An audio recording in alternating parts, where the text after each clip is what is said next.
নিঃশ্বাসের বিশ্বাস নেই, বেঁচে থাকাটাই এখন আশ্চর্যের। সোশ্যাল মিডিয়ায় একটি লেখা এখন ভীষণভাবে ভাইরাল। মৌটুসী মাঝে লিখছেন, আপনি বেড়াতে গেলেন, সন্ত্রাসবাদীরা আপনাকে ঝাঁঝরা করে দিল। আপনি অফিস ফেরত ট্রেনে উঠলেন, পা পেছলেন, নিজেকেই হারালেন। আপনি আইপিএল বিজয় মিছিলে গেলেন, পদদলনে পিষ্ট হয়ে গেলেন। আপনি দু চোখ ভর্তি স্বপ্ন নিয়ে প্লেনে বসলেন, সেটাই ভেঙে পড়ে গেল। আপনি হোস্টেল ক্যান্টিনে খেতে বসলেন, শেষ খাওয়াও হলো না আর আপনার। সাইড লোয়ার পেলেন, অথচ আপনার নিথর দেহ নামানো হলো। ভেবেছিলেন হৃদয় জায়গা করে নেবেন, কিন্তু ঠাঁই হলো কোথায়? প্রেসার কুকার কিংবা ড্রামে। আগামী জীবনের স্বপ্ন বিভোরে হানিমুন থেকে আপনার আর ঘরে ফেরাই হলো না।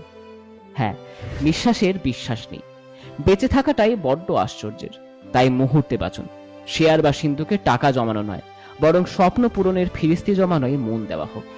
আজ আমরা আছি, কাল নেই। আজ মরলে কাল দুদিন। আসলে সত্যিই তাই, এ জীবন বড়ই আনপ্রেডিক্টেবল।